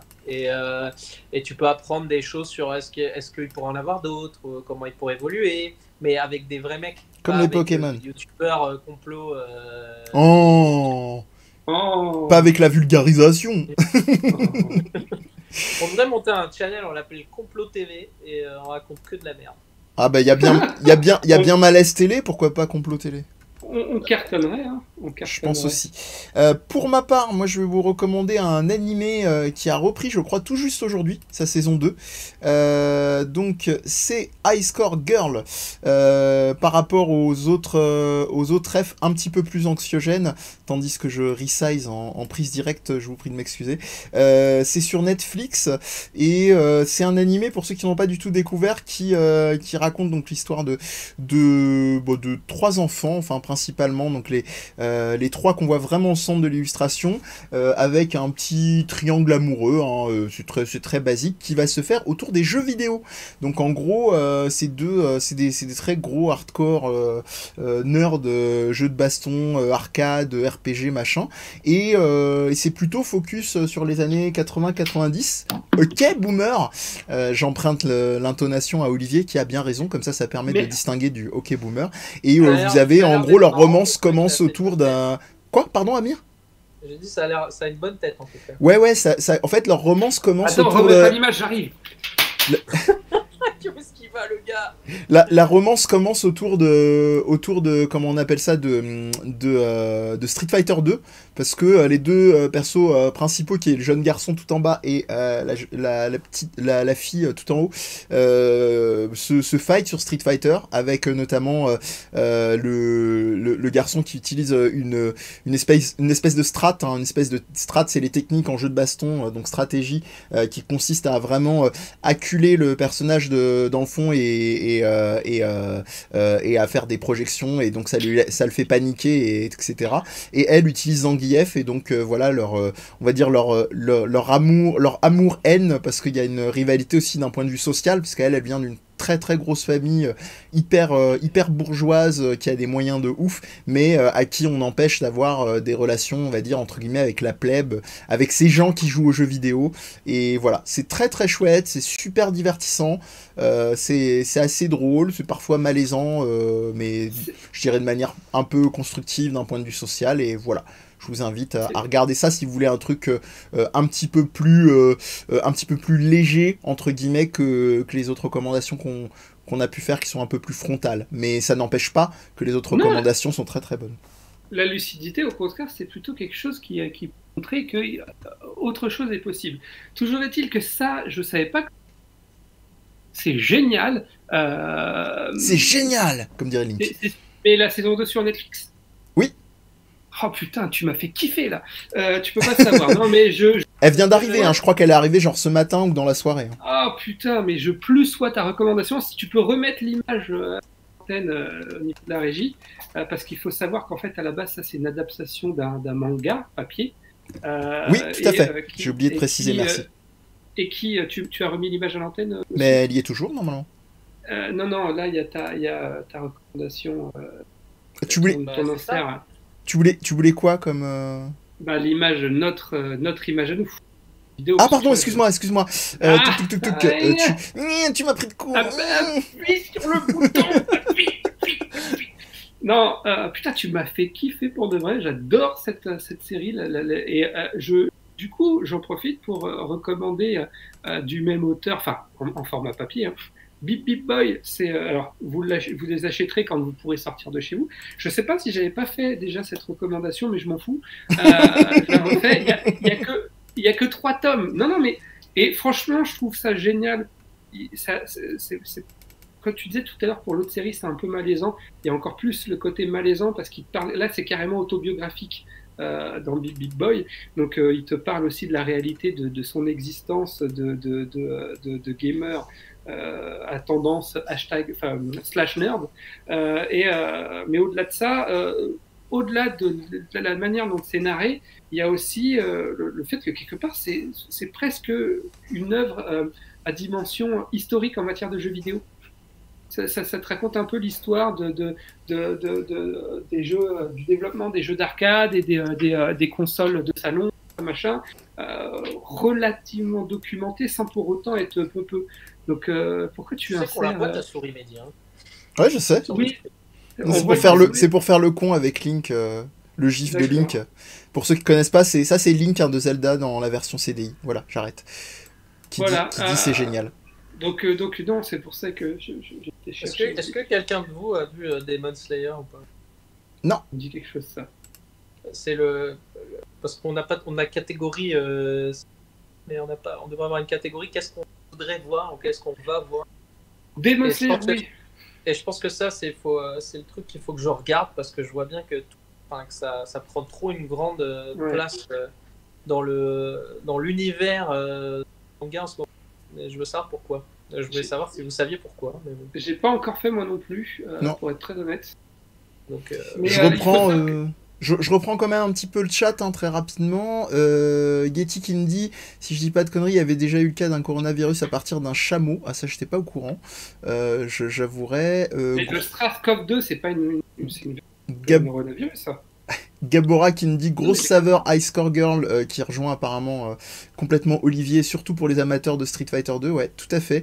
Pas mal de jeux d'arcade, tout est très bien respecté. Alors c'est là où on sent quand même la puissance du chéquier de Netflix, parce qu'ils ont eu les droits pour tous les éditeurs. Donc en fait, ils ont aucun souci. Vous avez des extraits de jeux en live, vous avez des incrustations complètement débiles. À un moment, en fait, quand le personnage s'identifie à un perso, genre l'héroïne s'identifie à Zangief parce que c'est son main, c'est son perso principal, vous le voyez avec des larmes en mode super troll, etc. Donc c'est très très drôle.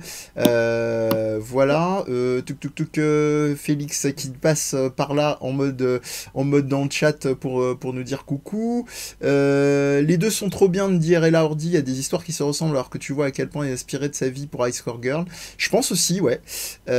Best Link Ever, et bah voilà, on a fait un petit peu le tour. Demon Slayer, Gabora connaît apparemment Amir. Je sais pas si t'as lu son commentaire. Et j'ai entendu, il y a aussi Lady Azura qui... Ah ok Gabora, je vais checker. C'est aussi. Classique. Il y a Ouais, les ça Diaspora peut être qui aussi ajoutent. classique, hein, mais si ça marche bien. Écoutez-vous.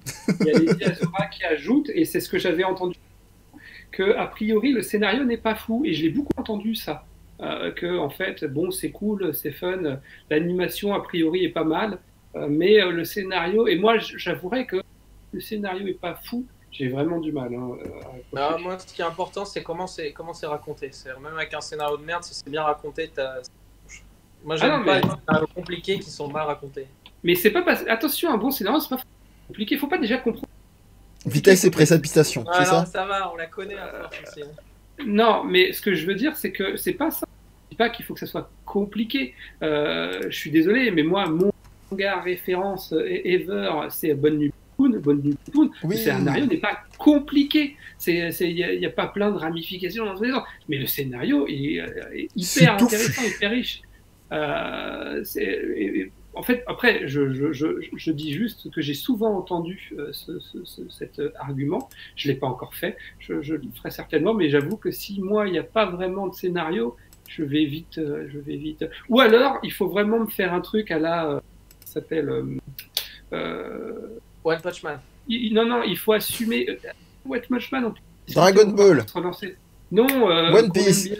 Qu'on aime bien, toi et moi, Mehdi, qui fait de la Hunter x bagarre. Patrick Sébastien. Azura, Kengan Ashura. Non, Kengan Ashura, mais sans le scénario. Baki. Ah, oula, oui. Oh là Baki. là, Oui, mais tu vois, référence ça de assume. caca.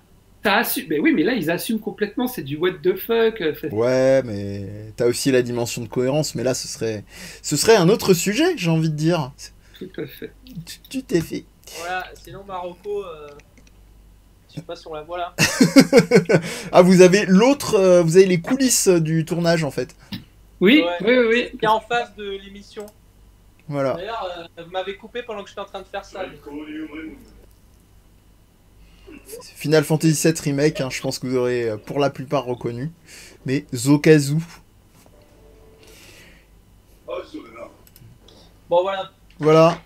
Il fait un stream dans le stream, quoi. Inception. Ouais, non, mais moi je fais pas de stream. Moi. T'as Ah, vu? il faudrait que je fasse des streams. Bah ouais, carrément. Ah, mais Le je mec, pense il qu'il y aurait. Ah, peut-être. Non, mais écoute, on verra. Hein, mais ce que je peux te dire, avant que j'oublie après 30 heures de jeu, mais les premières minutes, quand même, foutu limite les larmes aux yeux. Voilà. Ah, Gabora, bisous pour Olivier Poun, c'est formidable. T'es un bon. Poun. Le stream. Et bah voilà, bon bah c'est plutôt pas mal, enfin je dis plutôt pas mal, je suis pas en train de nous auto-célébrer, mais pas trop ça s'est pas trop cassé la gueule pour une première, en plus avec de la vidéo qui va bien, donc et bah écoutez, on continuera sur cette logique-là, on vous annoncera évidemment, parce qu'on doit en discuter après, de comment se passera la fréquence des émissions, tout ça, mais évidemment que vous serez les premiers à être au courant. Si vous êtes team partie du chat silencieuse, vous avez le point d'exclamation DZP, vous avez toutes les infos sur Death Podcast et surtout sur Viens on en parle. Donc vous avez en plus des infos Death Podcast, les chaînes dédiées à Viens on en parle en faisant un simple point d'exclamation DZP. D'ailleurs Requiem, cher Olivier, va tester de suite, hein, sous vos yeux ébahis, un point d'exclamation DZP dans le chat qu'il va taper et vous allez voir, voilà. Babar l'a fait, oh là là, formidable, on a un Super. Auditorat qui est en mode faster than night.